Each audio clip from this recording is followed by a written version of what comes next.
Good evening, everybody, and welcome to the Lake Bluff Village Board of Trustees meeting. It is August 24th, 2020. Could I have a roll call, please? Trustee Ankerman. Here. Trustee Charlo. Present. Trustee Dewart. Here. Trustee Marquis. Here. Trustee Meyer. Here. Trustee Toll. Here. Could we all please say the Pledge of Allegiance? I pledge allegiance to the flag of the the United States of America, to the and to republic the republic For which which should it stand, stands, one nation, nation, under God, God, with liberty indivisible, indivisible, liberty, and justice for all. Thank you. All right, we have first on the agenda the consideration of the minutes of the August 10th, 2020 Village Board regular meeting. Do I have a motion to accept? So moved. So moved by Ms. Marquis. Do I have a second, please? second. A second by Mr. Dewart. Any additions, comments to these minutes? All right, hearing none, could we have a roll call, please? Trustee Ankerman. Aye. Trustee Charlo. Aye. Trustee Dewart. Aye. Trustee Marquis. Aye. Trustee Meyer. Aye. Trustee Toll. Aye. All right, I should go back to the beginning, and we've done this at every meeting, but because we are in the COVID-19 emergency, this meeting will be held primarily virtually.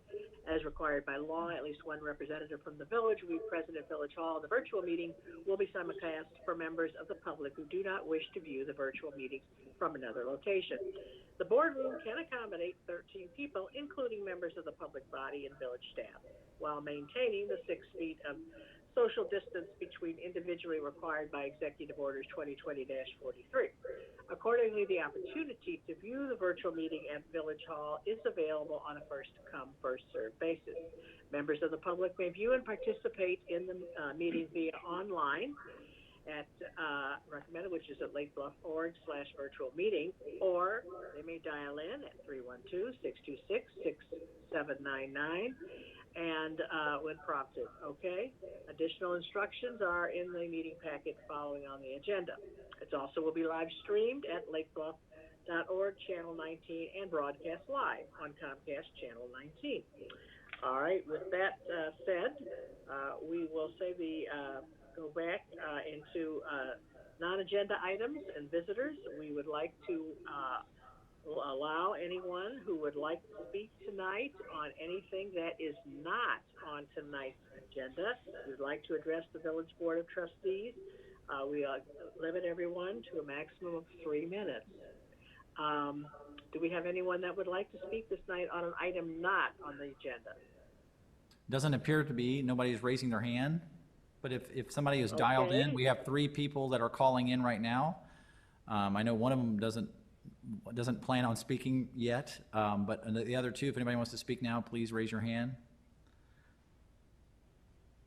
All right. I'm assuming no? No, ma'am. No one. All right. Okay, thank you. Then we will go into the village finance report, which are the warrant reports for August 11th through 24th, 2020, and July 2020 payroll expenditures. We have expenditures of village funds for payment of invoices in the amount of $769,883.67 for August 11th through 24th, 2020. We also have expenditures of village funds for payment of payroll in the amount of $554,801.25 for July 2020. Those are total expenditures of $1,324,684.92. Do I have a motion to accept the warrant report? So moved. So moved. That was Mr. Meyer, I believe. Do I have a second? Second. Second, that was Mr. Charlo. Mr. Toll? Any comments, questions? Hearing none, roll call, please. Trustee Charlo. Aye.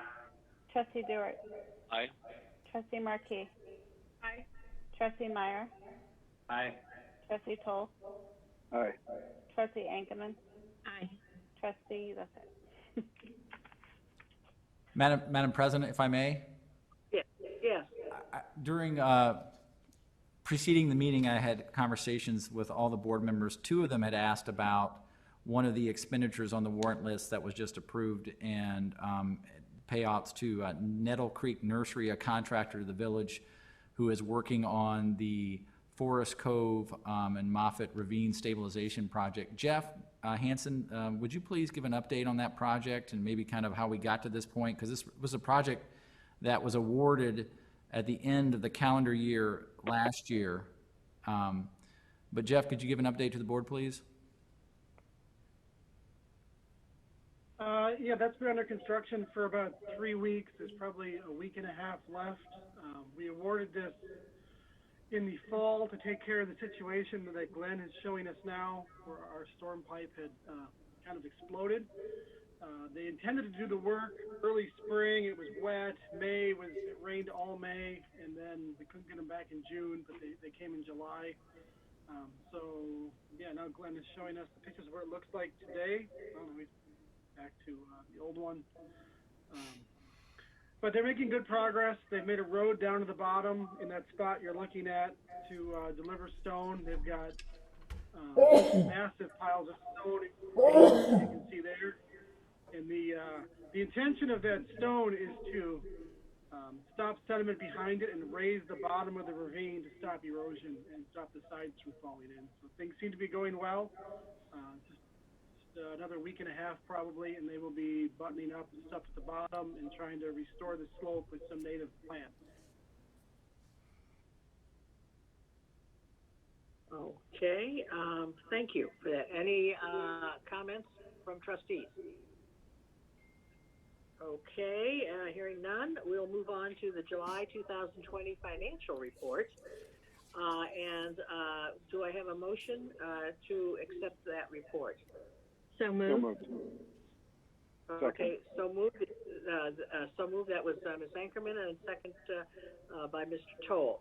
I believe is the Director of Finance here who would be able to give a brief overview. Sure. Thank you. Good evening. As stated in the July report, revenue reporting was converted to a cash basis approach in order to recognize revenue as it's received during the fiscal year. And at year-end, a one-time basis accrual entry will be made for audit purposes. This provides for easier reporting, and received monies will deliver better year-to-year comparison data. Sales tax charts and graphs included in the monthly report have been converted to represent monies as they are received. Keeping that in mind, sales tax revenues received in fiscal year 21 May through July of $651,041 are $247,385, or 27.5% less than those of fiscal year 20. Building permit revenues for fiscal year 21 May through July is $97,325, or $6,240 greater than that of the same reporting year in last fiscal year. And fiscal year 21 current expenditures are consistent with or less than budgeted. The May through July expenditures of $2,264,073 are $82,163 less than the expenditures for the same period in fiscal year 20. Thank you. Any questions for the Finance Director? Hearing none, roll call, please. Trustee Dewar. Aye. Trustee Markey. Aye. Trustee Meyer. Aye. Trustee Toll. Aye. Trustee Ankerman. Aye. Trustee Sherlock. Aye. All right, we're going to ask for the village administrator's report, but I'm going to just read a little introductory thing for this before Drew elaborates on this. This is an informational report regarding accessory dwelling units in residential zoning districts, which was a current PCCBA workshop topic. The 2023 strategic plan includes strategies for vision attainment with regards to housing, including encourage diverse housing implementation for residents of all stages of life, and engage the entire community in village leadership's examination of what it takes to enjoy a variety of quality housing options, including condominiums and townhouses, in the context of Lake Bluff's historic legacy and the marketplace. During the past two regular meetings, PCZBA workshops have been held to discuss how the village's comprehensive land use plan addresses alternative housing policies. More specifically, the PCZBA has been discussing accessory dwelling units, ADUs, which are small houses, apartments, etc., that are on the same zoning lot as single-family residences. They are commonly called granny flats or in-law suites. Presently, the village allows only one dwelling unit to be built on a single-family lot. Accessory structures with separate living, bathing, and cooking facilities are not permitted.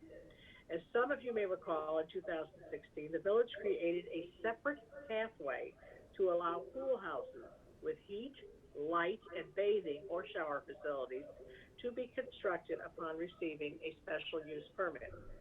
All right, at this point, Drew, I know that you and Glenn have a presentation to make. Yes, thank you.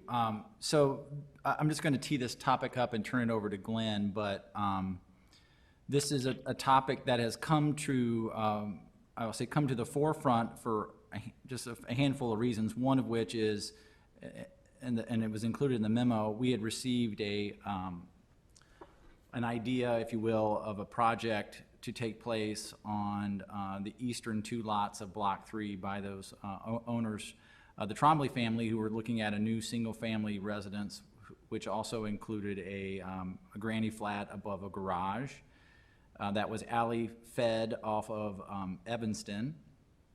And we were also we've been in conversations over the last several months with multiple people who showed interest in the Arden Shores property, formerly known as the Boys Home site, and there were a number of people who were interested in subdividing that property for various reasons, but some of which were to create, I'll call it a family compound or additional housing units on that property.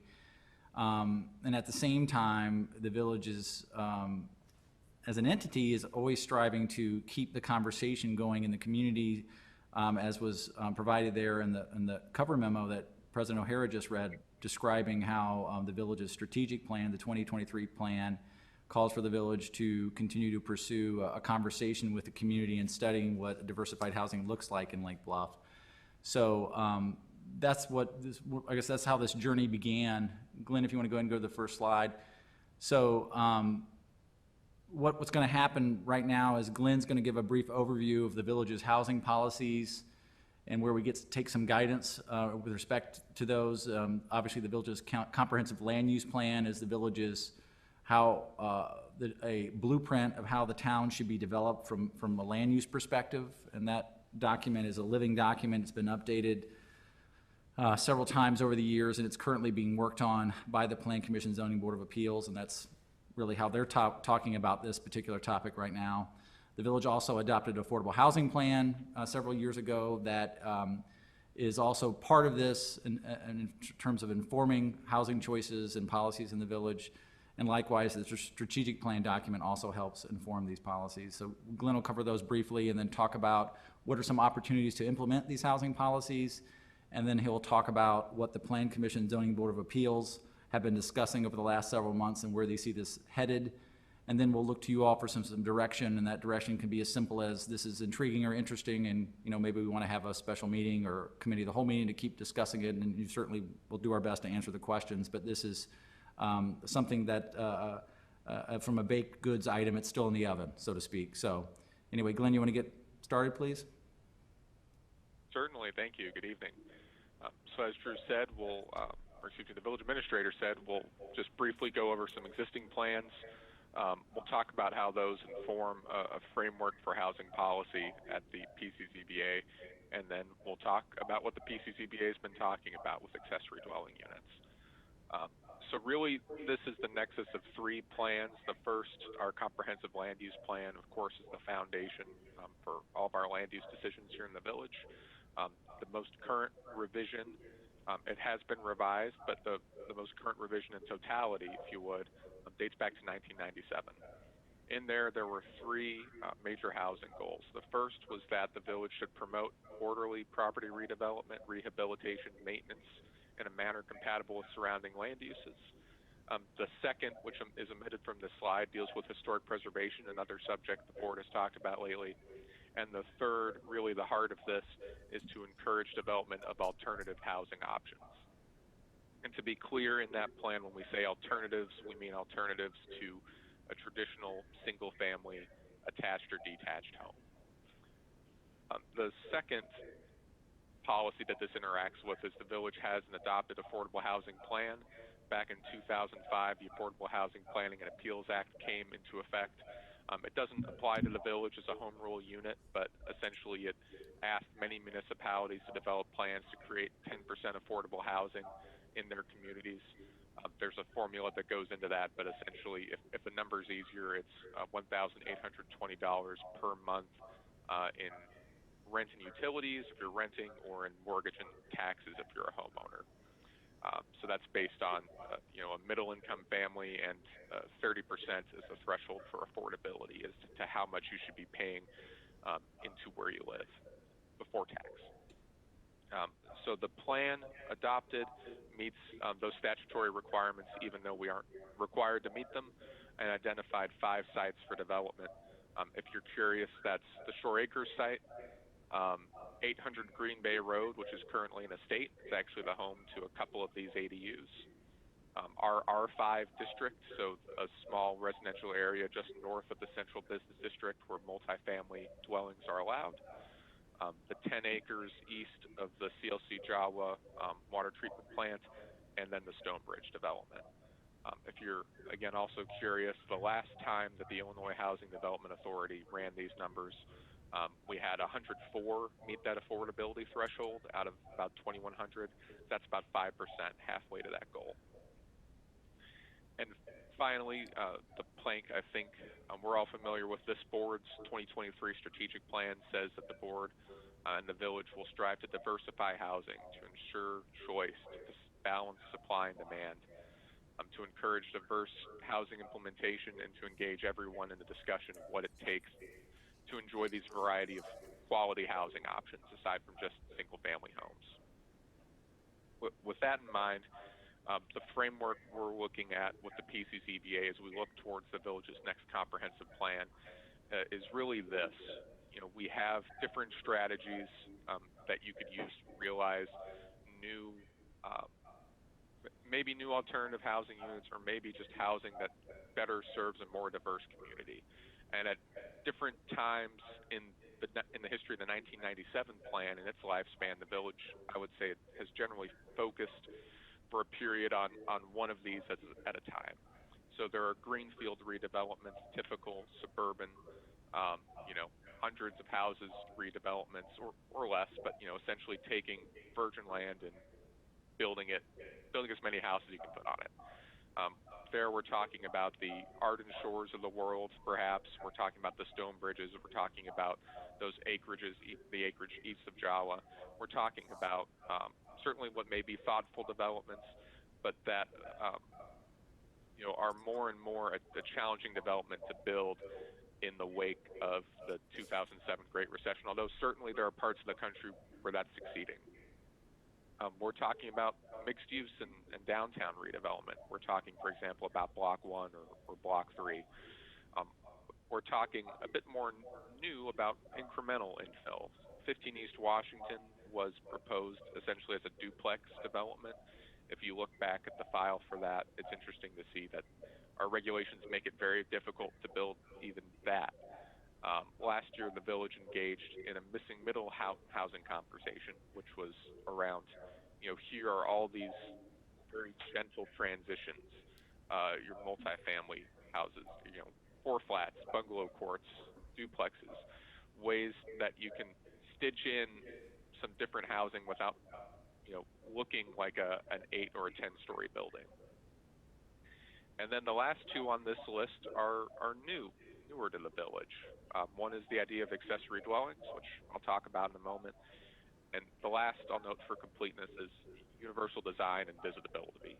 So visitability, have to think about it when you say it. But essentially the idea there is if we're going to have single family houses, if we're going to continue that trend, which makes up the vast majority of the village's housing stock, can we still make sure that housing is better suited to meet the needs of different users? Can we make sure there's a first floor living space, that a bathroom can be accessed by someone, has that extra few inches to be accessible by someone in a wheelchair? Just some of these small changes that are much easier to do at renovation or at construction than they are for a homeowner to try and retrofit in later. Accessory dwelling units, of course, the focus of the PCZBA's conversation, the real sticking point of that framework for more quicker, faster action. This sounds like it's new and fancy and innovative. It's really not. It's really something that's been part of most single-family neighborhoods, especially in Chicagoland and in the Village, for a long time. We're talking about the basement apartments. I know my great-grandmother in New Jersey lived in one about the whole time I was alive. We're talking about garages that are converted for use as a home that's newer, or maybe structures built to be a home separate.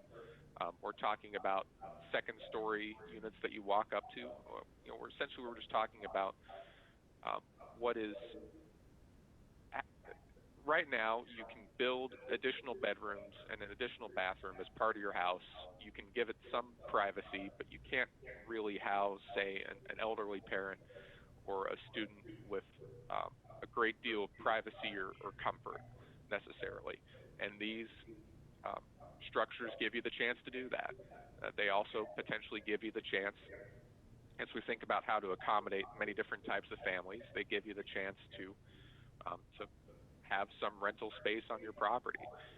Maybe you're an older homeowner and you're on a fixed income and you can't quite make the bills work, but this gives you a chance to help supplement your income, to bring in someone that you as a homeowner living right there have to deal with the most, and to help sustain our existing housing, our existing families and social structures. This is part of historic preservation and also part of how we look at this policy.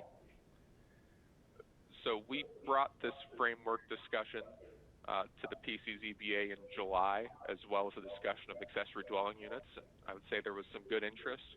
We brought back some additional research and a policy outline just last Wednesday. And in short, we're still working through the details, as the village administrator mentioned, but it's the good thing about Lake Bluff that makes this policy somewhat simple is that we have a very well-developed, very stable foundation of bulk and design regulations to draw from. And that takes a lot of the work out of it, honestly.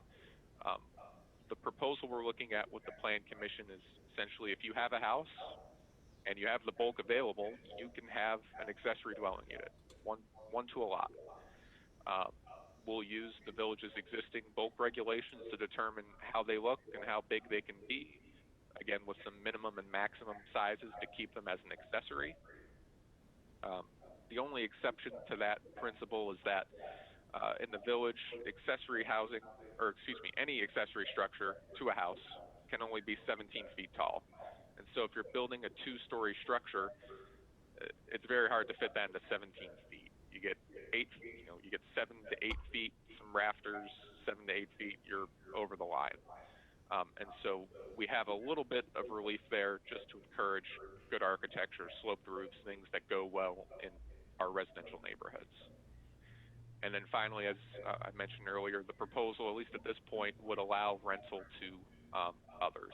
That ensures that we are creating housing stock that helps the community instead of maybe just one family. That ensures that these don't become a disamenity as time goes on when houses change hands and needs change. Some communities do try to prohibit these from being rented outside the family. I would say most new communities getting into this, more of the newer generation of people involved in this, don't impose that restriction, although some do. And that's a debate in this world. As we look ahead, as we look forward in September, we're going to regroup on these policies with an invitation to the Architectural Board of Review to comment if they like, bearing in mind that those are some of our local residential architects. And then potentially, if that goes well in October, we would look to a public hearing. So I hope that's a good flavor of what we're dealing with at the PCZBA, what we're working on, consistent with these plans, and I'm happy to answer any questions. All right, trustees, I'll open it up. Any questions?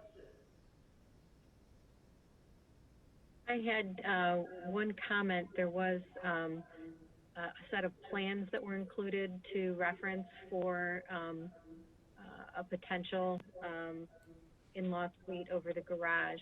And I did note that the height of the roof appeared to be higher for the garage and the accompanying ADU, higher than the main home. And that would be a concern that I would have, that the structure of the garage and the ADU be somehow lesser than the main home. The main home should be the highest and the highlight of the property, and so I would just ask that that type of consideration would be made.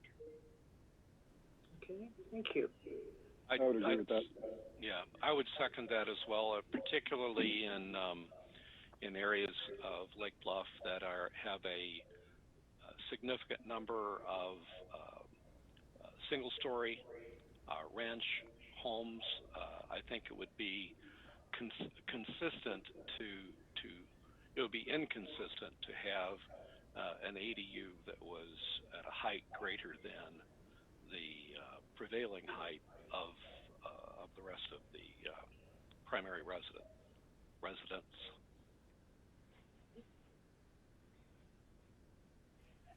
I'll add to the conversation, I think, by saying I certainly agree with those comments and echo them. I think I first thank you to the PCZBA and everybody else who's given any input on this. I'm certainly interested in hearing more, particularly as this gives us some new options, particularly for older people to be able to remain in Lake Bluff and with your families, as well as options for the younger. The concern certainly I'd have, and I think the PCZBA has already been mindful of this, is I certainly would not want to allow this to be a path for additional impermeable surface. And it sounds like the way the decision has come down with you got to use the bulk you have, that concern is addressed. I'm also certainly pleased to see that at least the direction so far is no STRs. I think that's pretty important for these. But beyond that, certainly eager to hear more and particularly get the input of the public about this as the process continues. I'll second the no short-term rental issue. I think this is, I think it's a great opportunity for families to keep loved ones in the home, especially after what's happened to our nursing homes over the past several months. I, for one, would not want to put my elderly loved one in a nursing home at this time, and this would certainly provide an option for in-home care, as long as we don't turn this into an increase in short-term rental. So I'm happy to see that part of it. I'm definitely all for moving forward. I like what the Tremblays have presented so far. And I think it would be a benefit for the village to allow ADUs. Sorry. All right. Anyone else? Yeah, go ahead, Regis. I'm sorry. Thank you. So I also like what I read, and there was a lot of reading about it. I like that this is an opportunity for a family to basically have either students, college students, especially today, for past 6 months until next year maybe, or parents, and I really like that. I mean, this is how you basically keep a family together. I'm a little bit concerned with the bulk ordinance, fitting the bulk ordinance. People will want to build a granny flat, and they will not be able to do that because they will go over the bulk ordinance. So I would like that to be addressed as well, to see if we have any flexibility for that. Also, I'm a little bit concerned, given the past discussions we have with Airbnb and any type of renting where we are opening that possibility to renters. And so as part of the package was a significant reading from Lake Forest and Evanston, and where the two communities have opened that to different people that are not blood related, that are not married to the family, and they have put interesting restrictions. I thought it was very interesting, and I would like that to be explored as well. But overall, I really like the form the Chevy takes. Similarly to Trustee Meyer, I am also concerned about the water retention issue where we are basically limiting parking and impervious.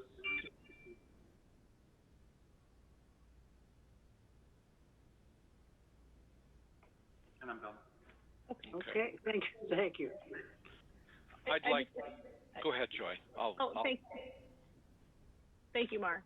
I agree with what everyone said here so far. I think it makes sense. I guess one of the things that I might have a question about is the as of right, I think maybe given that these are going to be kind of a special dwelling unit, we might want to talk about seeing those before they are constructed. So I know I don't want to add any undue work to anyone or any of our committees, but given this would be something new, I think we might want to have a little more oversight on it.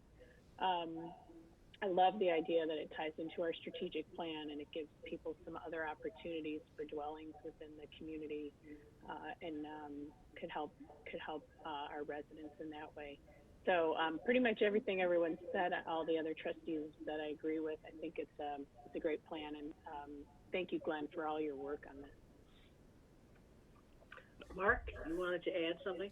No, for many years, I've been involved with housing alternatives for seniors, and I think that this provides an alternative for seniors.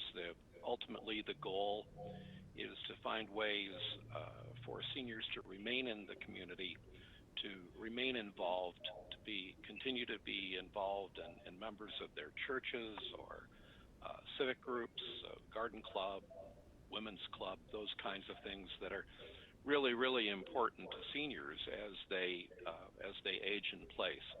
I think for us to put together the right regulatory structure to ensure that these alternatives are available is a real plus for Lake Bluff, and sort of sets us at a positive standard among communities. I think we have to be careful as to how we execute. For sure, bulk stormwater issues are critical. I think there are a myriad of smaller issues that I think have the potential to cause us to sit back and probably have some additional discussions. I noted in one particular example in the packet that someone had added on to a depiction of an add-on to a single-story ranch that looked very much like an addition, and so that becomes a rather appealing approach. It's probably something that could fit within the bulk. At the same time, you begin to add, if it's a contiguous addition, then you get into, do we require separate entrances? Can you have a continuing access? You know, if it's truly for grandma, do you want grandma to be able to enter the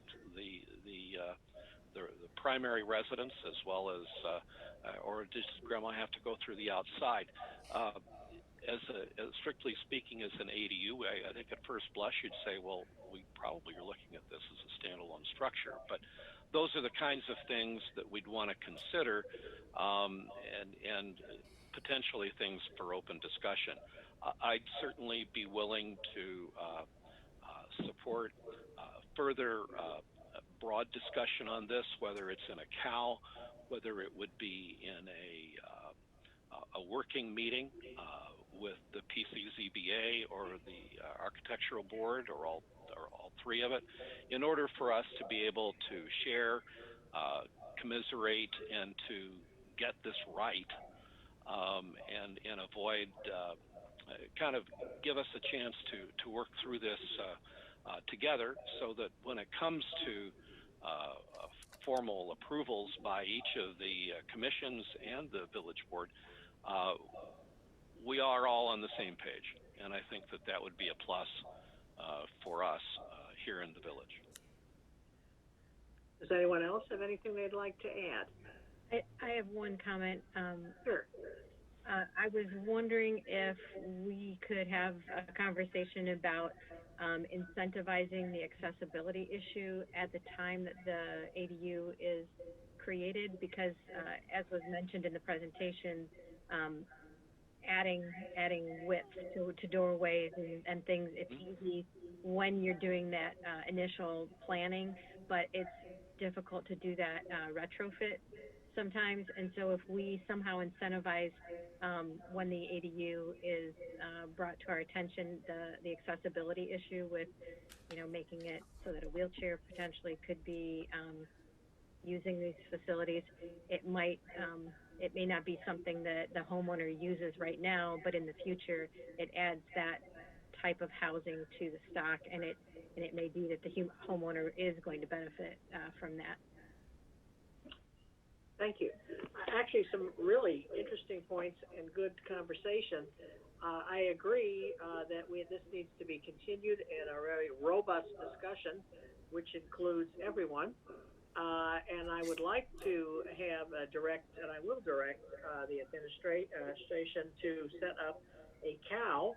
And I think let's explore the thing of making it a joint one with the PCZBA, to having a really interesting and, as we said, robust discussion, because there's some extremely good points and nuances brought up. And if we're going to do something, if it gets to that point where we decide to do something, we'd like to do it right, and to make it an inclusive thing with all stakeholders involved. So, Drew, we'll leave it to you and the team to work up a time in the relatively maybe near future where this would work for all of us. Bill, did you have something you want to add?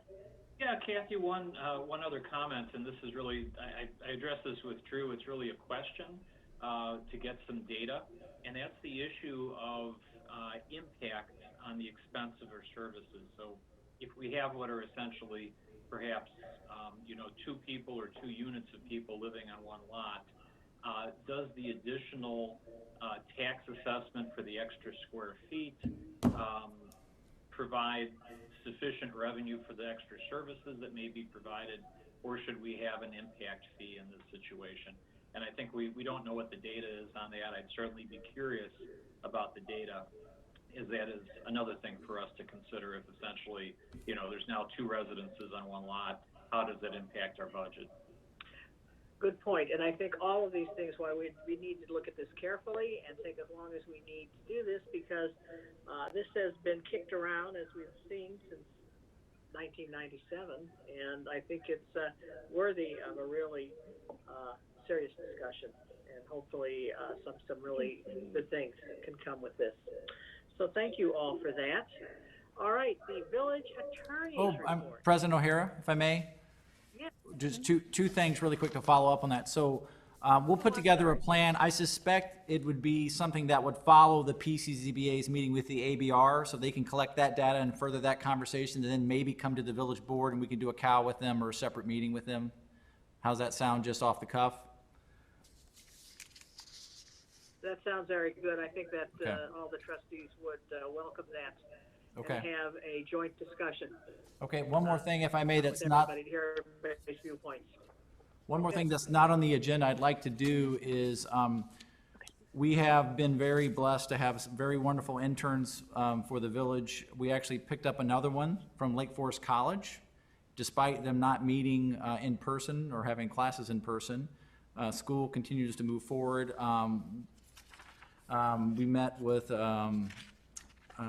Allison Caskey, who is studying economics and urban development.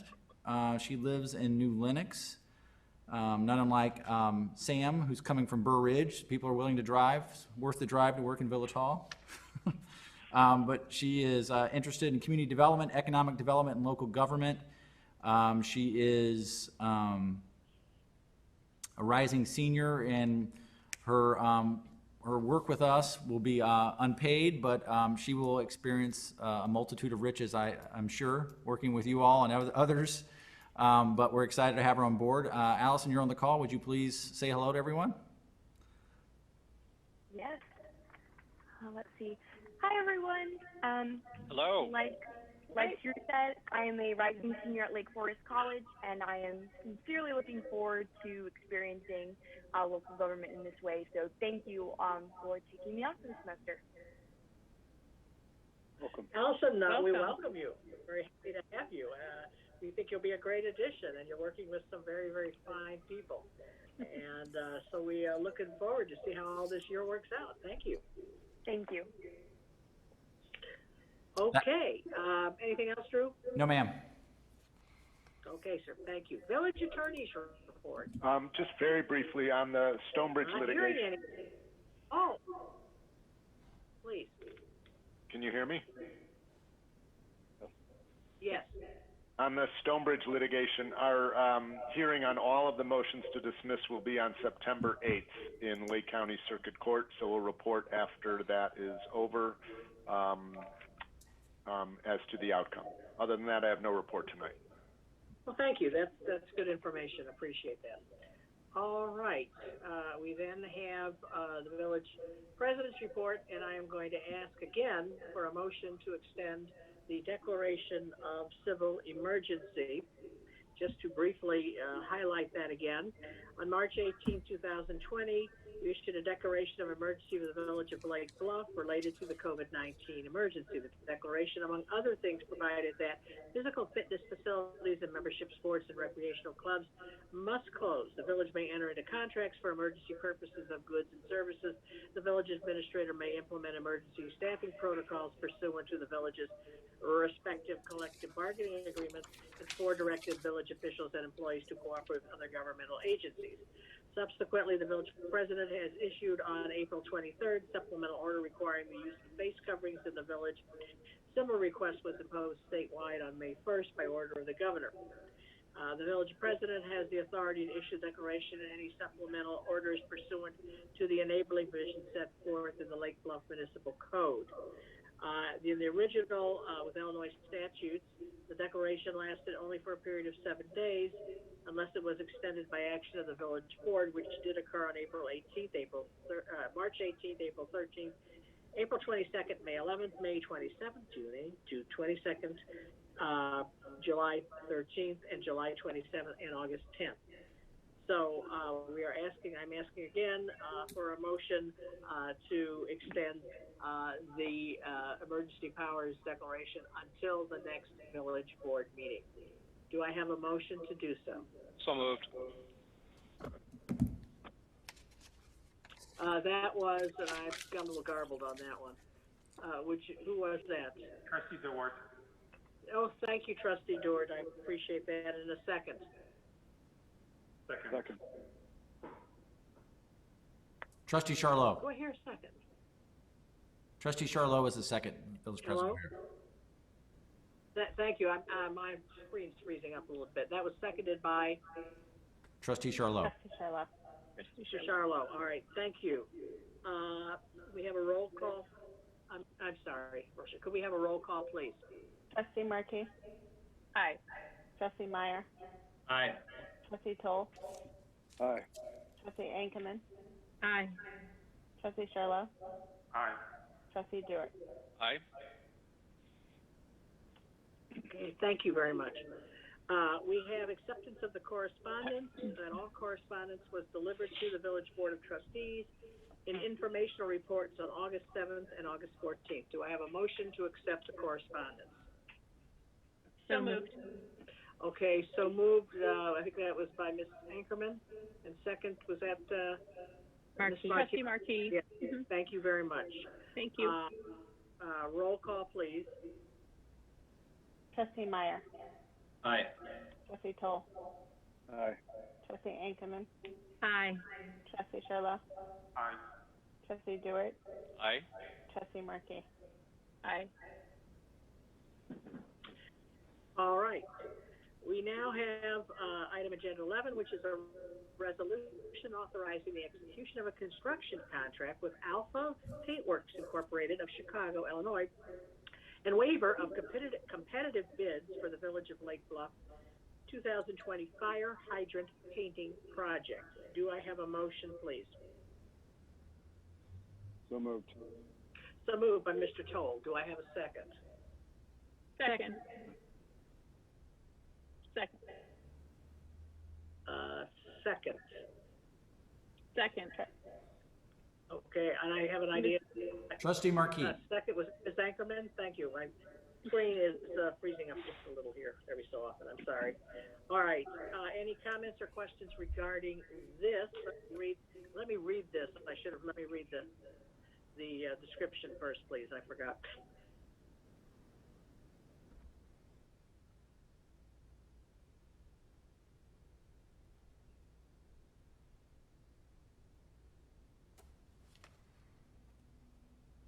$1,000 to sandblast and repaint nearly all the fire hydrants in the village.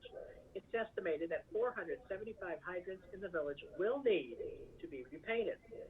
On April 5th, 2019, the Illinois Municipal Partnering Initiative opened bids for hydrant painting work for the communities of Glencoe, Glenview, Highland Park, Lake Forest, Mount Prospect, Niles, Northbrook, Rolling Meadows, Wheeling, Wilmette, and Winnetka. The bids include pricing for the 2019, 2020, and 2021 construction season. The low bidder of the joint project was Alpha Paintworks of Chicago. It is believed that the bid from Alpha Paintworks, which is $91 per hydrant, is lower than what the village would be able to obtain from bidding the project alone. Section 7 of the village's purchasing policies and procedural manuals provides the village has the ability to enter into construction contracts using cooperative purchasing arrangements. Due to the village not being a participant in the original bid, the village attorney recommends formally waiving competitive bidding for the project. The village engineer is recommending that the village board waive competitive bidding and award a construction contract to Alpha Paintworks to repaint 475 hydrants for a contract amount of $43,225. Do we have any comments, questions from the village board?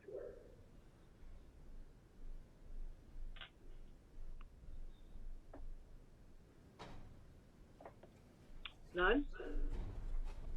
Okay. Hearing none, could we have a roll call, please? Trustee Toll. Aye. Trustee Ankerman. Aye. Trustee Sharla. Aye. Trustee Dewart. Aye. Trustee Markey. Aye. Trustee Meyer. Aye. Okay, thank you. Item 12 is an ordinance amending the Lake Bluff zoning regulations relating to subterranean garages. Do I have a motion, please? So moved. So moved. So moved by Ms. Markey. Thank you. A second, please. Second. Mr. Toll, thank you very much for the second. On July 17th, 2020, the Village of Lake Bluff received a zoning relief application from Ronald McCormack on behalf of Jamie Sickles, who's the petitioner for a special use permit to construct a subterranean garage at 541 East Prospect Avenue. The original zoning relief applications did not satisfy one of the four conditions applicable to subterranean garages in the zoning regulations. One, the garage doors, the vehicle access doors on the subterranean garage shall not be visible from the front or corner side lot line. Accordingly, granting the applicant's requested special use permit requires either a text amendment or a variation. At the close of the public hearing on August 19th, the PCZBA voted 5-1 to recommend that the village board approve a text amendment deleting this requirement entirely in the PCZBA as the PCZBA must necessarily review the design of a proposal subterranean garage in order for it to receive a special use permit. After the hearing, in preparing the ordinance, staff and the village attorney recommend the village board enact an additional minor modification to this section to clarify that subterranean garages are also a special use in the village's business and industrial districts in addition to residential districts. This relief requires two ordinances, one to amend the text of the zoning regulations and one to grant a special use permit. This item is the first step, amending the text of the zoning regulations. Drew, do you have anything you want to add? Does the board have questions and comments, please? This is obviously part one and two considerations for you all this evening. This is the first to clarify something in the zoning code and based off the conversations, the PCZBA's recommendation. Glenn was the staff liaison that meeting. Glenn, I don't think anybody testified during this portion of the public hearing regarding this particular item. There was no testimony specific to the text amendment, no. There was a general comments, I believe, about drainage and underground garages and how those regulations interacted. Don't know if it was really intended to speak to this, to the text amendment side of this or specific to that property. All right. Mr. Charlot, I saw you had your hand up. Yes. Yes. Please, President O'Hare. I have a mixed feelings about this text, especially point number 2 with public sidewalk, 2% cross slope, drain, and some for water. The thing I have experience with is having two friends having two houses in Lake Bluff on the east side around Moffett and north and Washington, somewhere in that vicinity, where both houses were flooded. So the 100-year rain basically affected both of them to the point where I believe that one of the houses was closed at a few inches close to be condemned with a parking garage that would be below ground. So in this case, I know that we are on Prospect. I don't know if the water is that terrible there, but I have a real concern about authorizing that in Lake Bluff, knowing that we have a lot of issues with water, and that would be my concern. Okay, thank you. Others? Comments? I echo that concern as well, and I wondered what type of language that might be included so that the village, should it permit something like this, that the village would not be held liable, because certainly in the past there have been things that have been built and then down the road, a decade or so later, the homeowners come back and say, why was this even approved? Why did this, get to this point? And so Drew had some specifics regarding that language that is included, that limits the liability. But just on the face of it, knowing the water issues, it just seems like homeowners may think of it as a good solution for now, but may not have the foresight to see that down the road in a decade or so, or maybe even less, water issues will make this decision something that's significant. Okay, thank you. Mr. Meyer, I think you...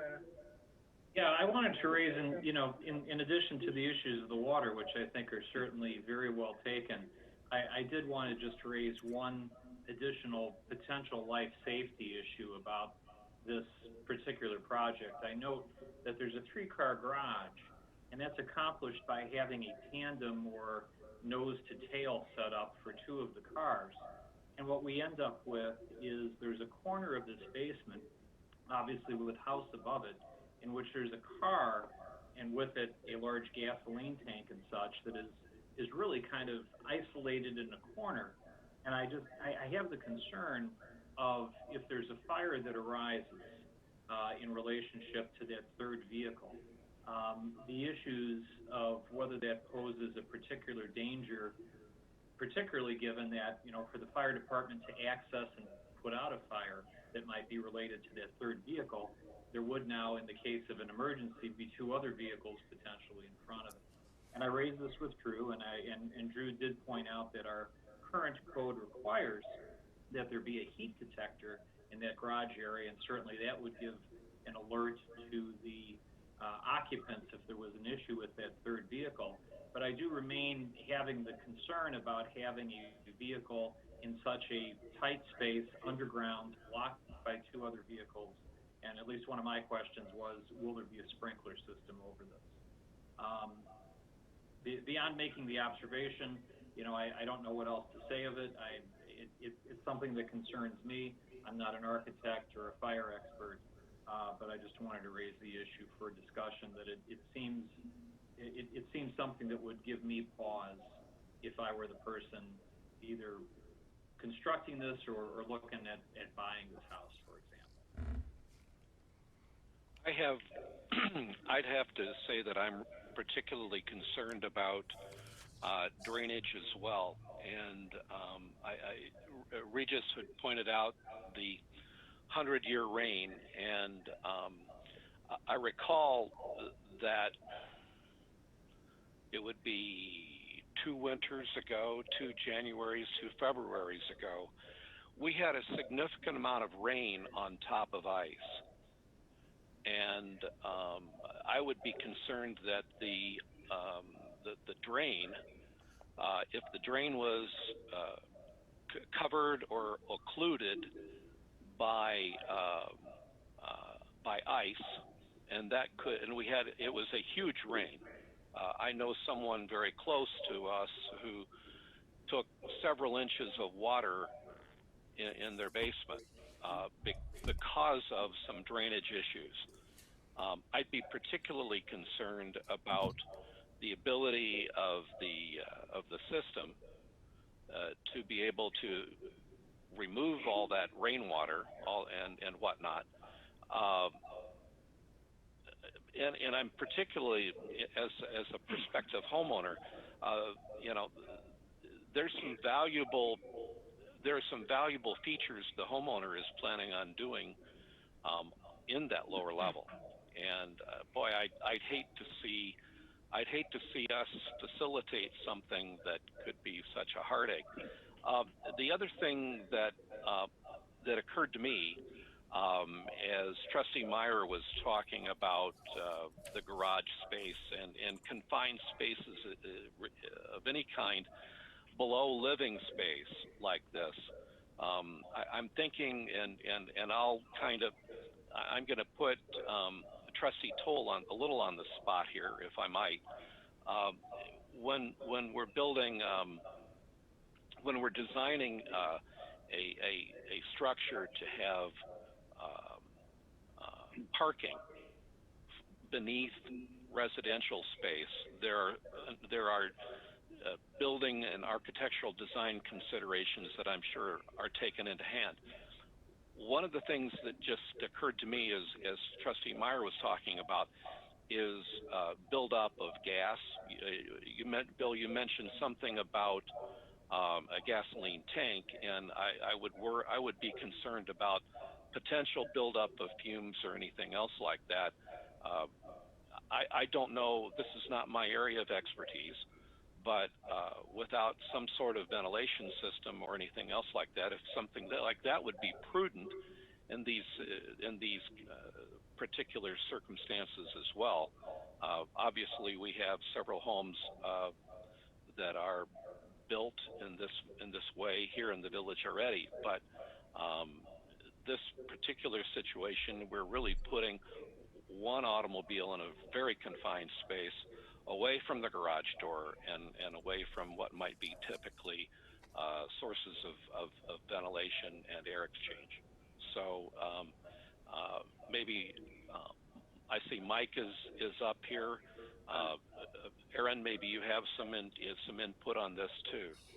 Sure, I can certainly comment. I'm not a building code expert, but anytime that there's living space above a garage, makes sense to have both ventilation and a sprinkler system from a firefighting and fire safety standpoint.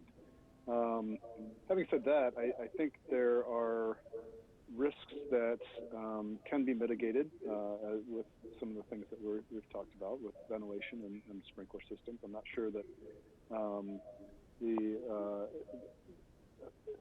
I'm not sure that it can be required, or we could make whatever requirements we want going forward. However, at the same time, I think I would hope that the architect who has proposed these has gone over with the homeowner all of these issues that, especially the drainage and potential life safety issues. To me, it would be irresponsible for the architect not to go over those problems and those risks. So I would hope that the homeowner if they plan to go forward, have those risks in mind and are able to live with those. And if they are, then I think we definitely need to limit the village's liability if there is a flooding issue or if there is a life safety issue, because these risks have been outlined and are at least now known to the homeowners. So I think, I'm definitely torn being in the industry about the safety issues, not only of the fire safety, but the flooding and particularly if there's living space or activity space in the basement. But at the same time, I think homeowners' rights in this case to build what they want to build, knowing the risks, I think can also be a strong point as well. So I think as long as the homeowners know what they're getting into and the village's liability is limited in this instance and going forward, I assume their insurance companies will be involved and will be checking to make sure that their risks are also limited in this case. I think going forward we can allow this. One thing I just want to add to that is that, we do require carbon monoxide detectors these days, both in the hallway outside the bedrooms and inside the bedrooms. So, if fumes were to get into the house, those should detect it before anyone dies, of course. I also wanted to add, so our house is actually set up with, the master bedroom is over the garage. The garage is at grade and the master bedroom is like the second level. And we have a smoke detector, carbon monoxide detector in the garage. And then of course in the house. And then there's also, we have a little step in the floor of the garage that helps to keep, if there was an issue with carbon monoxide, I'm not a scientist, but apparently it's heavier than regular air, so it stays, that little step, that little lift in our garage is supposed to help keep it from flowing into the house at a floor level. So there are some safety precautions that are tied into the code. I've really never thought twice about having the garage below my bedroom, although now I'm thinking about it.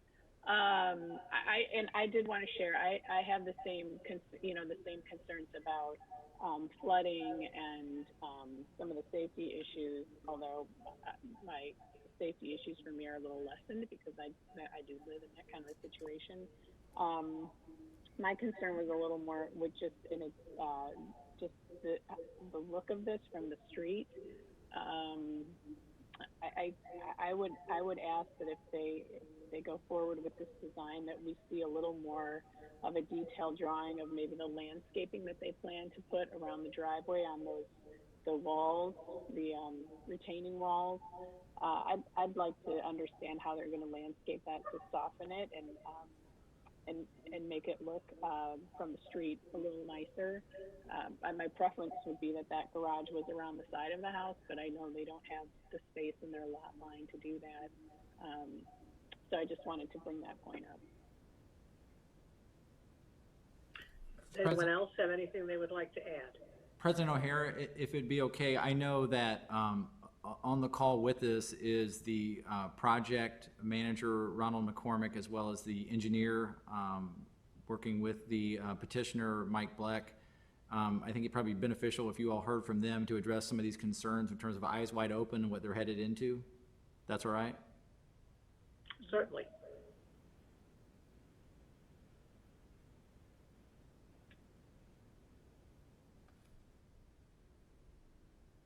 Gentlemen, you're both in the call now? Ron and Mike? You guys would need to unmute there we go. Thanks, Mike. Mike is here. Okay. Ron, can you unmute yourself?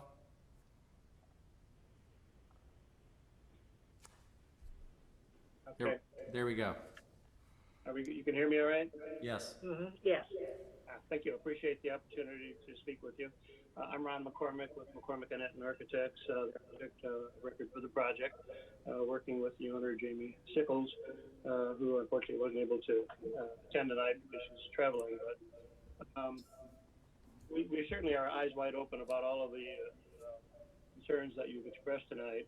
And of course, many of them were brought up by the ZBA meeting the other night as well, particularly drainage concerns, and that's why we have Mike Black Engineering, our civil engineer, involved to address the draining that driveway well.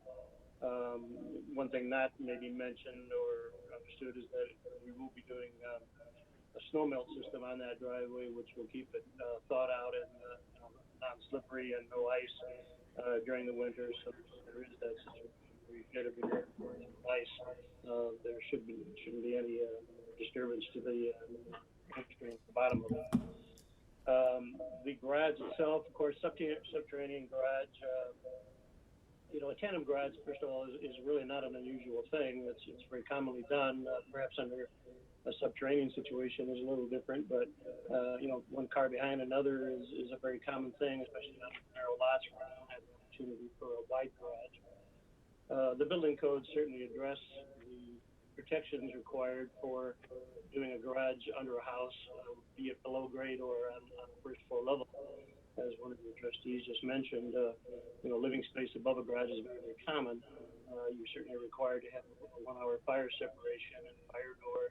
We would also do what we call a gas curve, step down from the house or floor level to the garage floor level, such that if there is any fuel spillage or fumes, that there is that protection. And of course, the various detection systems are all required and will certainly be done. So the owner is very understanding of the concerns, the safety concerns.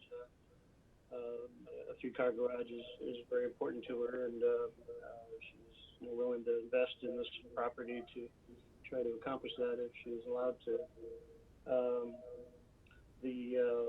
We did do an update of the drawings since it was presented to PCBZA to show the guardrail that we intended to do but didn't show it originally. We should have doing a guardrail at the top of the retaining walls on either side to avoid an attractive nuisance or the potential of someone inadvertently walking over the edge of the retaining wall.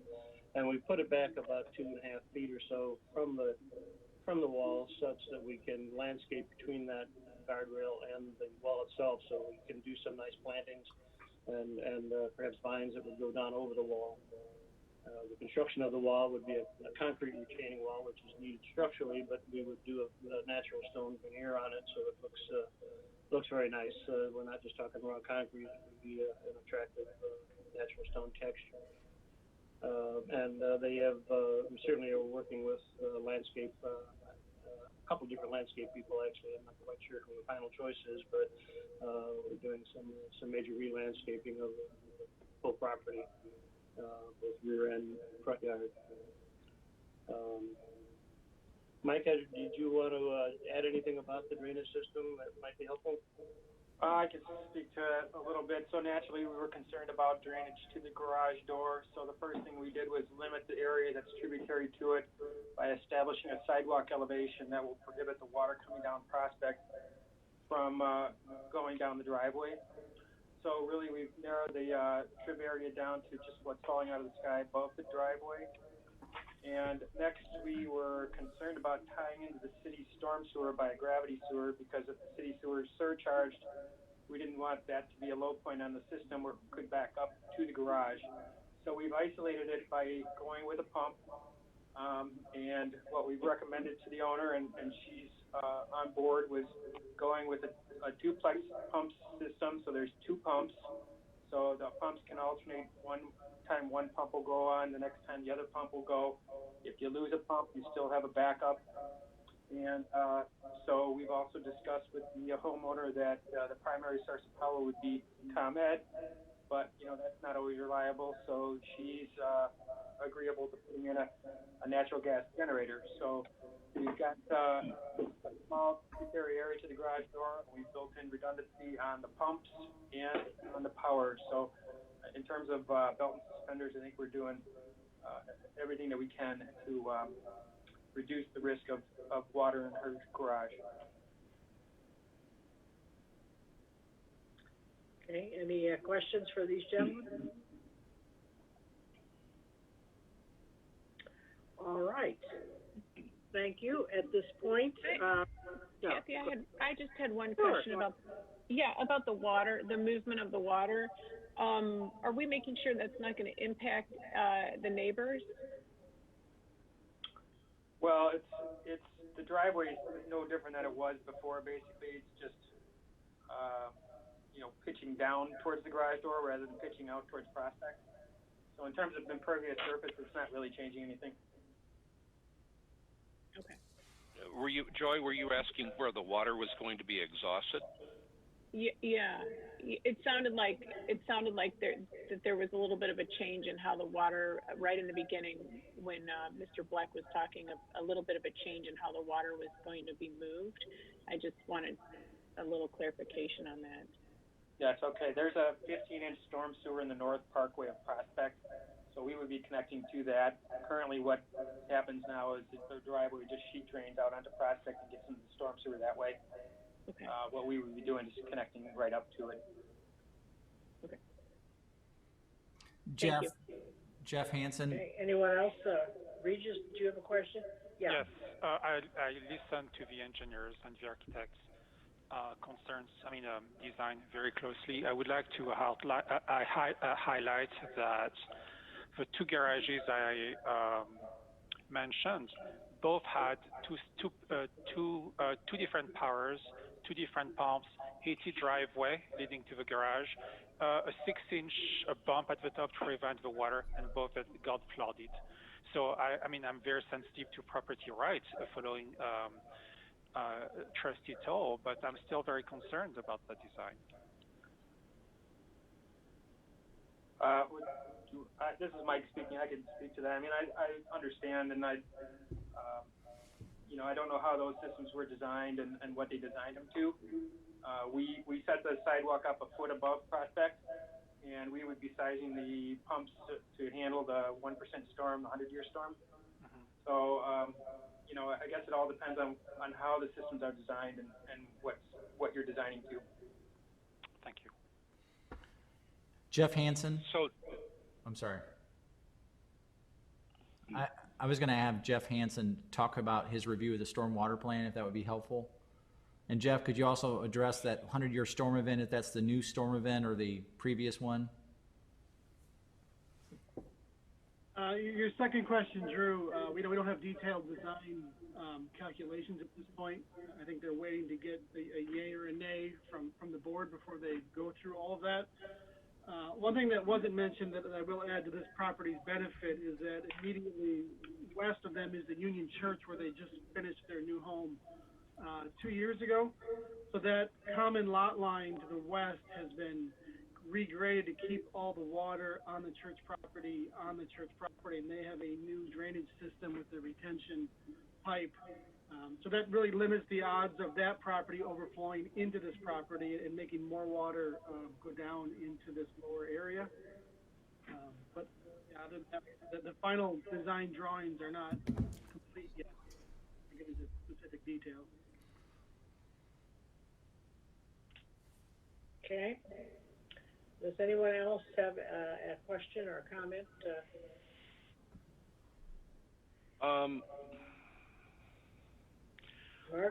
Yeah, so just to make sure that I understand, this particular board item, item number 12, is limited to addressing the visibility of the doors. As well as cleaning up something that where the special use table wasn't completely jiving with the language in the code itself to clarify that these are special uses in all districts in addition to the residential district. So that's just a cleanup item to make the code, the text of the code marry with the table in the code. But generally speaking, yes, this is the most important initiative here is to recognize that this particular text amendment deals with eliminating that requirement that the vehicle access doors on garages shall not be visible from the front or corner side lot line. The PCZBA thought that they can eliminate that language will, one, allow a project that's tethered to this with the next special use permit consideration to move forward. At the same time, they thought they can review the visual aesthetics associated with that when they consider these, when they see them from time to time in special use permit applications, not to have the code requirement there to dictate that outcome. So for the purpose of clarification for us and for any who are watching, this particular action covers those.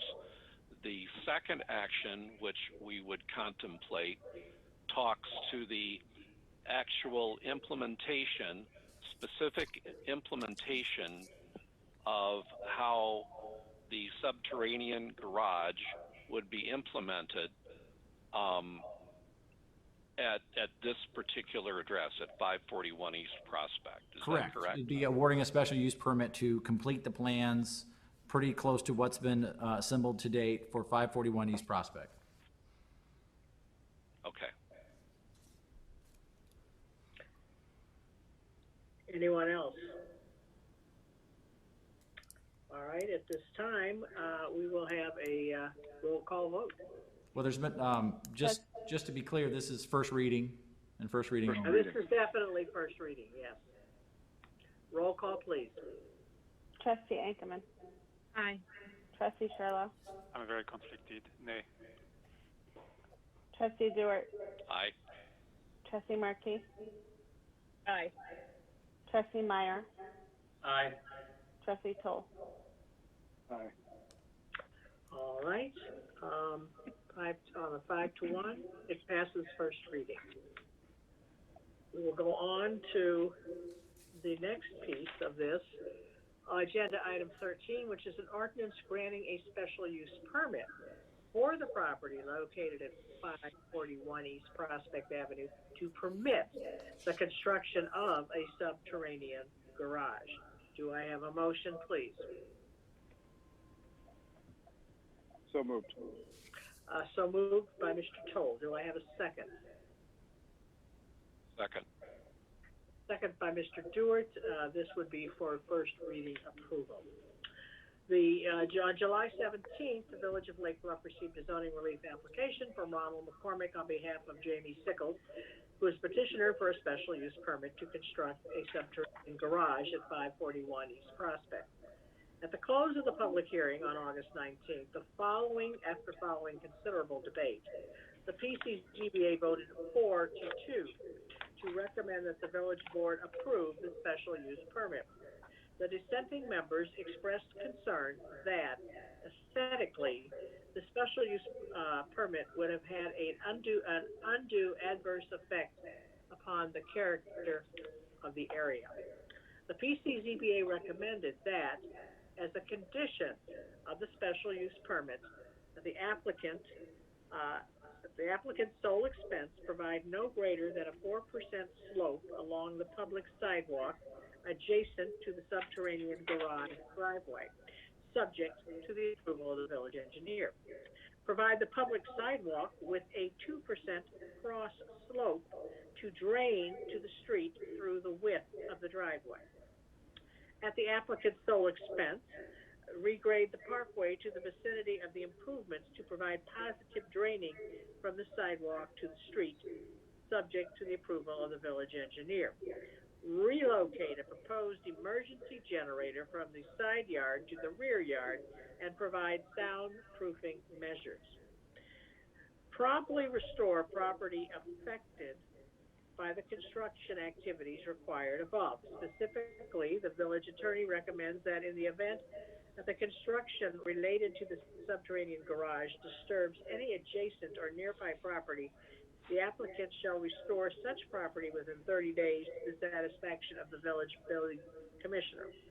Such deadline may be extended by the building commissioner and is at his sole discretion in the event that weather delays hinders such restoration. This relief requires two ordinances, as we've done, one to amend the text of the zoning regulations and one to grant the special use permits. All right, are there any questions, comments on this? Bill? Mr. Meyer, excuse me. Oh, thank you. I have an additional really design and life safety question. I'm looking at the plans here and I see that with respect to the garage, we do of course have this 1 hour fire rated wall. Is there a 1 hour fire rated barrier that is on top of the cars, that constitutes the ceiling? I don't see an indication of that.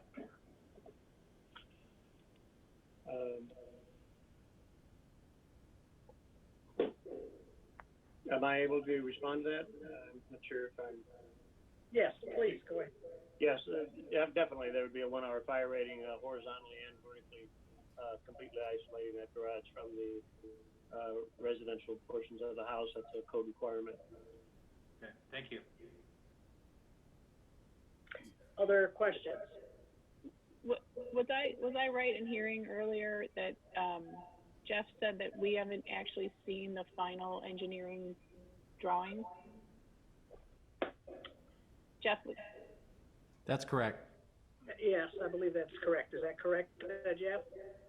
Yes, we have, I think they call them, I don't know if they call them draft or what, but they are, they give us a good idea of what they want to do, but they are not final drawings.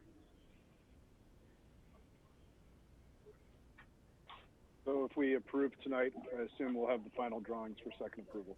Is that right? Mr. Black, could you confirm that if that would be your planning, that you would have that? And while you're at it, would you also answer the question with regards to the 100-year storm noted on the plans? Is that the current or the most current 100-year storm event? I would design it to what's the newest standards, what's coming online. And I was going to work with Metropolitan Pump on sizing out the lift station. I don't know that we would have this back within 2 weeks for you. Certainly, we can move forward with the sidewalk and parkway regrading. I mean, we don't have any issue with that. I just don't know if I can get all of this stuff back to you in 2 weeks. Okay. Trustee Marquis, the particular concern?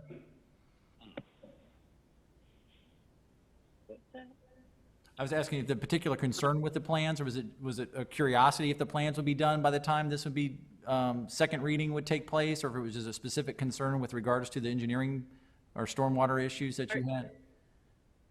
Are you asking me, Drew? Yes, ma'am. Okay. No, well, it would be nice to see the final drawings. I think all the trustees have concerns about the water issue, and I think it would just, if we're going to pass something and approve it, even at second reading, it would be nice to have those the final plan to know exactly what's going on. I don't know how the other trustees feel. I think it's imperative. I'd be reluctant to vote in favor of this at any point without all of the final engineering considerations. Mr. Black is obviously seems to be headed in the right direction here, but I think given the sensitivity of the discussion on this board, I particularly am sensitive to the issues identified by Trustee Charlot and others as well, I guess, to be truthful. We're trying to balance the homeowner's rights to be able to build something that she wants to build. At the same time, I think that we are invested in making sure that we build something that is not going to be detrimental to the community. I would definitely want to see all of the variables narrowed down. Okay. I would concur. Mr. Charlo? I would concur with Trustee DeWart, and I would certainly change my mind as well, given the change of design and the higher elevation on the street and so on. Thank you. All right, Drew, can I suggest that we hold off on second reading until all the plans and things are available for the trustees to make an informed decision? That's easily accomplished. Okay. Can I? One more question. Go ahead, Joy. Yeah. Thank you. If we're going to do that, can we also add in there the landscaping plan? I imagine we could probably get the landscaping plan as well, so we have an understanding of how it's going to look from the street. Mr. McCormick, are you as far along with selecting a landscaper or a landscape design that you could produce a final landscape plan that can be part of I guess, a conditional of approval? Oh, yes, I think so. All right. Thank you. Mr. Toll, Mr. Toll, Yeah, just had a quick question for Mr. McCormick. The 5 points noted that were recommended by the village engineer and village attorney. Are there any issues with complying with those 5 points? No, we're completely agreeable with all of that. Yeah. Okay. Thank you. Okay. All right, then our understanding is we will hold off on. We've got first reading approval. Okay. We can go ahead with this, or? Madam President, may I clarify two other issues? So one, yes. The way East Prospect is, the right-of-way is extremely large, so it is likely that the landscaping will be in the right-of-way. So, given that these improvements are substantial, we may need to bring back to you at the same time for second reading, maybe a license agreement at the same time. Just wanted to kind of warn you that would probably be part of this if that comes forward, to account for that, as we've done in the past when there's other improvements in the right-of-way. And again, East Prospect's right-of-way is probably one of the largest in the village, ironically, on a narrow street. But nonetheless, that's what we're dealing with. So you'll probably see that. Just wanted to tee that up with you. And then the second item, Village Attorney Friedman, the comment was made earlier about concerns about, people coming back down the road if there was a problem here in the village facing these issues, or even criticisms, if you will, for allowing such a project to take place or move forward. Do you believe that the applicant's unconditional agreement and consent clearly paints that the village has no liability or responsibility with these improvements? I do. Not only, obviously the unconditional agreement and consent runs between us and the applicant, but it does indemnify us. Plus, as I've said before, we have immunity from lawsuit or liability with regard to permits that we issue. So we not only have the statutory immunity, but we have the unconditional agreement and consent. It's no guarantee that somebody may not threaten us or commence litigation, but we have a lot of protection against actual liability. And that follows. Let me ask this: does that preclude if at some point the house is sold to another? Exactly. Right, to another buyer? How does that does that indemnify the village, or does it? The unconditional agreement and consent. And the reason I'm asking is we have had numerous times over the years where the village at some point in past years allowed something to be constructed, something to happen, and then the people will come back, why did that ever happen? It doesn't meet current code, it doesn't da-da-da-da-da. I just don't want this to be another example of that.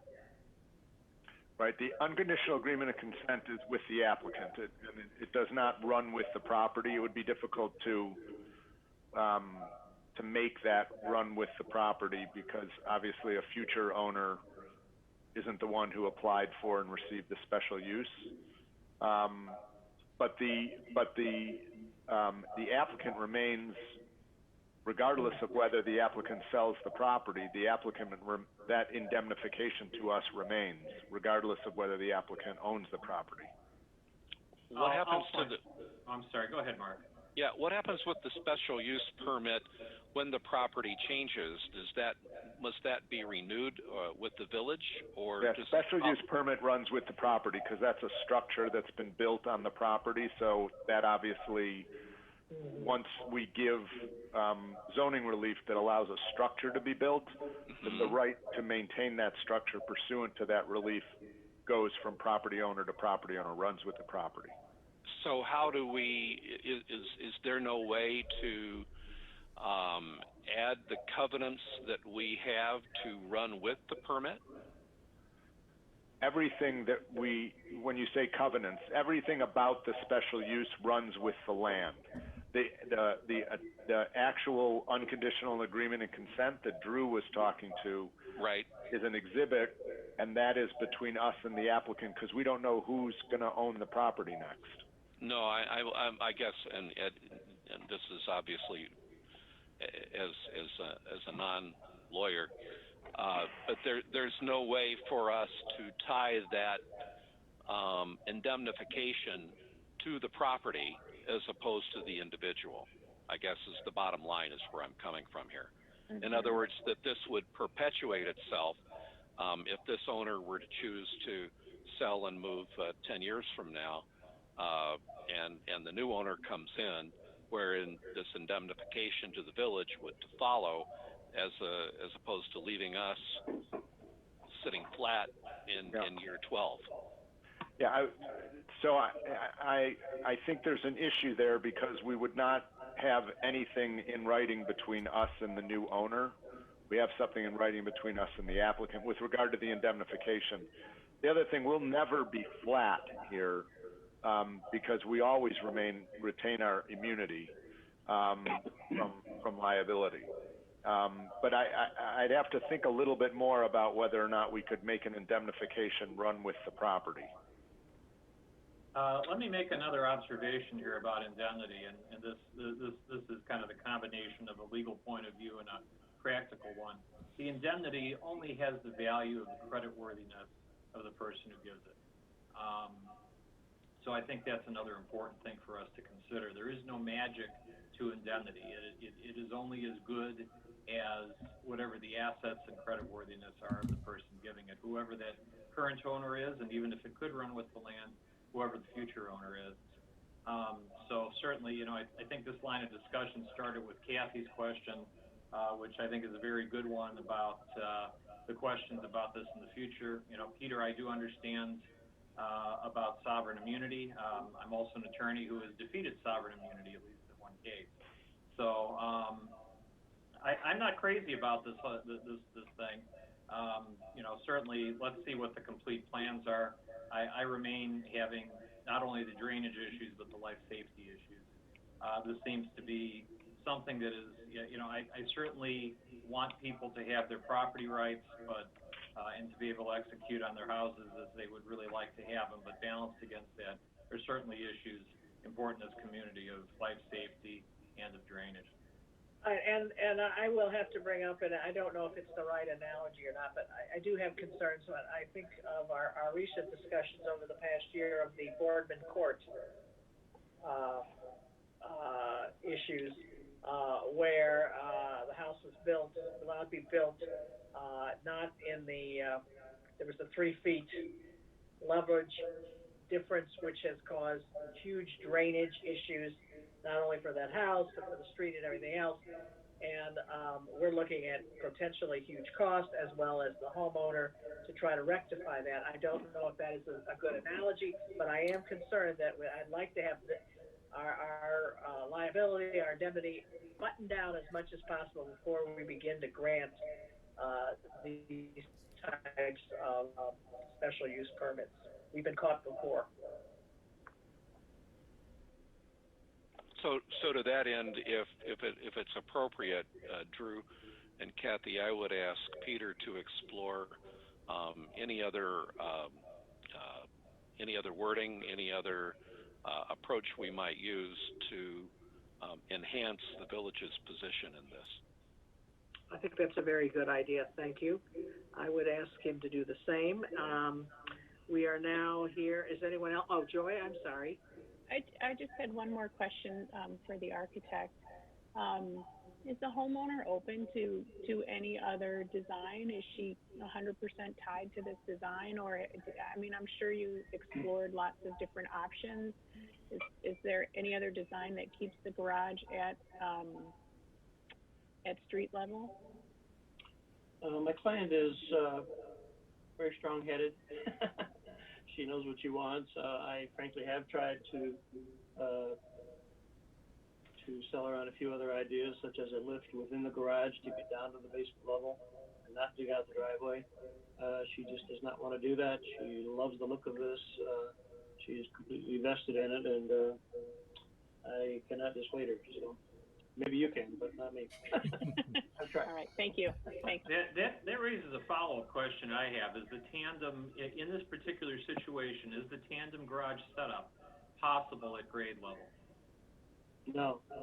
Well, not without taking a lot of floor space to do it. Currently there's a screen porch in a garage at that main level.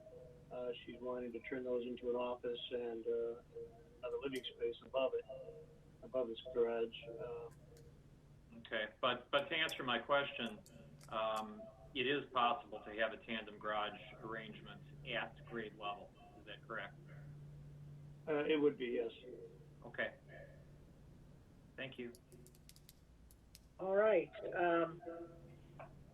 Board, are we ready to go ahead on voting on first reading approval? Or can I bring this up? Is it possible to hold off on that until we get complete plans or anything else? Or or Peter, is it better just to go ahead with the first reading approval? That's your call. You have a motion and a second on first reading.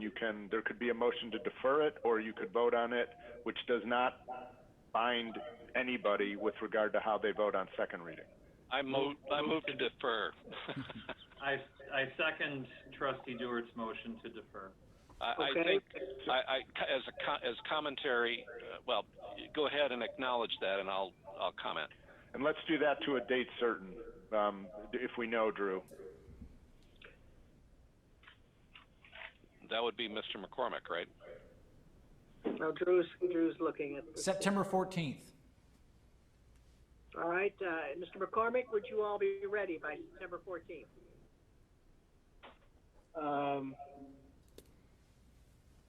I'm not sure what you're asking me to be ready with.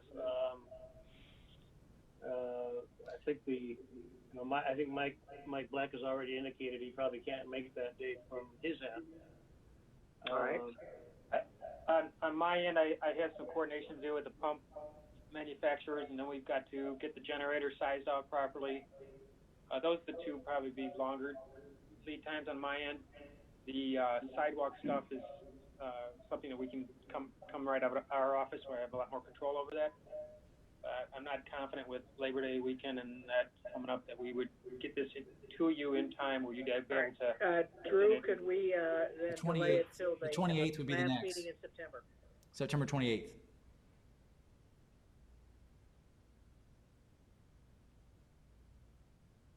What was that? I'm sorry, I got September 28th.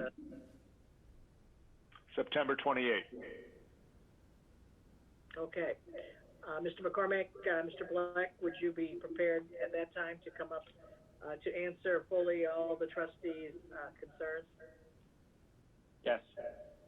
Yes, I think we would be. I have to admit that it would be very helpful just to know the mood of the board on a first reading at this point, rather than just postponing this. If you really are against it, we'd love to know that now rather than spending more time and professional fees to do more work that still may get not even make a first reading, much less a second. I don't know. I can't certainly tell you how to do your business, but most of what you're concerned about, of course, are technical questions that certainly will be satisfied, in my view. It's really a matter of your philosophy of should this thing happen. Can we vote on the defer so that we can discuss? I'm sorry, let's, say that again, sir. What did you May say? we vote on the deferral in order that we might Yes, discuss? yes, because that is the one that's up and down. We do have a motion, first and a second, on the deferral of first reading. Would you do a roll call, please? And just to be clear, is to the date certain of September 28th. Can we have discussion about this before we vote? Absolutely. Clarify. Court. So I just have a question, only because it was pointed out that our vote on first reading has really no effect on how we vote on the second. So is there a drawback to having our first vote, knowing that there's more information forthcoming? I feel that the concerns that we have identified are very serious and significant to the village. And while I will say that I was initially prepared to vote in the affirmative on the first reading, I think that as I thought about it, I think that deferring until the 28th, which is in fact the date that Mr. Black and Mr. McCormick were going to be prepared to provide us with complete information anyway, sends a strong signal to them and to their client that we take these proposed changes and concerns very, very seriously here in the village, and gives us a strong signal to the community that we choose to protect the community of Lake Bluff. Okay, very good. Thank you. And yeah, I think I would, I'm sorry, go ahead. No, go ahead, go ahead. Okay. Go ahead. Yeah, I guess I would add one thing perhaps to answer Mr. McCormick's question of a little earlier about the mood. I can only speak for the mood of myself, is that at least in response to my questions, I'm getting the strong impression that this design is at least somewhat, if not in large part, against the recommendation of the architect, of the professional here, who has suggested other alternatives. And in particular, what we are talking about and voting on is a 3-car subterranean garage, when the architect has admitted that there is a solution that is at grade, that would avoid all of these problems that we've raised in the discussion, but that the reason for the subterranean garage solution is to preserve an office space. And that admission, those answers to that question, are really raising a lot of questions on my part, whether this really is something that we ought to support at all, given the life safety and the drainage questions, extensive questions in those regards that have been raised. When there is an alternative at grade that is viable, and the but-for factor here is an office. And we see a design in which there are multiple spaces. There's a golf simulator, and not to be critical of that in any way, but if we're really talking about the necessity of the subterranean garage is so that there's space for an office on the first floor, I'm really wondering about whether we ought to be doing this for all the reasons that all of the trustees have expressed in terms of concern. So that's at least to give Mr. McCormick the reading of where my temperature is. Any other comments from the trustees? All right, let's vote on that deferment. Would you roll call, please? Trustee Ankerman. Can I just say, we're voting to defer first reading until September 28th? Is that what we're voting? That is the motion. Aye. Trustee Sherlock. Aye. Trustee Dewar. Aye. Trustee Markey. Aye. Trustee Meyer. Aye. Trustee Toll. Aye. All right, therefore it is deferred, this discussion and reading will be deferred until September 28th. All right. Madam President, just for clarity's sake, I have not Yes. have not heard yet that there's anybody who wants to participate. There are other people still on the call, but nobody has raised their hand to participate in this conversation, just for clarity's sake. But I'll put the call out if anybody does want to speak on this item. Please, oh yes, Yeah. absolutely. Drew, is it still the plan to consider the text amendment at the next board meeting? Yeah. I Okay. guess, I think it would probably be advisable to wait to carry that over to the next date, and I assume that's what you're asking about? Yeah. Yeah. I think the sentiment, and I could be wrong, from the trustees would be, let's do both at the 28th. Okay. Okay? We will hold up both until the 28th. All right, trustees report. Trustees have anything that they would like to report on this evening? All right, hearing none, I'm going to ask for a motion to go into executive session to discuss threatened litigation and security procedures. Do I have a motion? So moved. Thank you, Mr. Meyer, and second by Mr. Charlot. Roll call, please. Trustee Charlot. Aye. Trustee Dewar. Aye.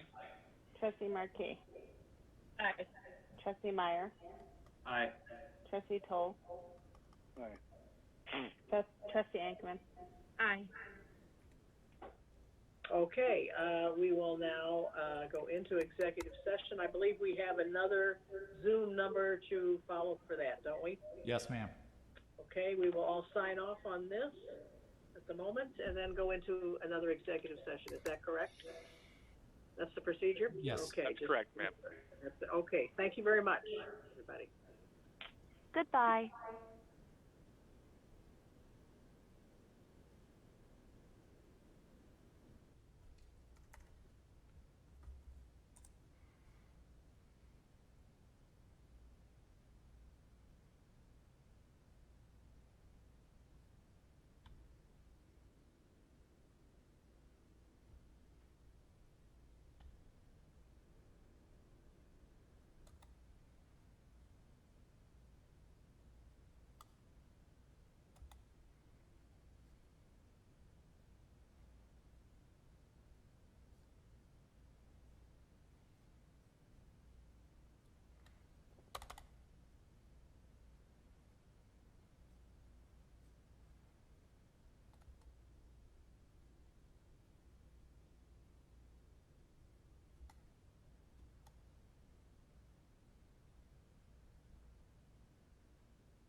Are you continuing from up here? I think the answer is yes. Okay. And just make sure you turn off the projector and stop on your way out then. Thank you.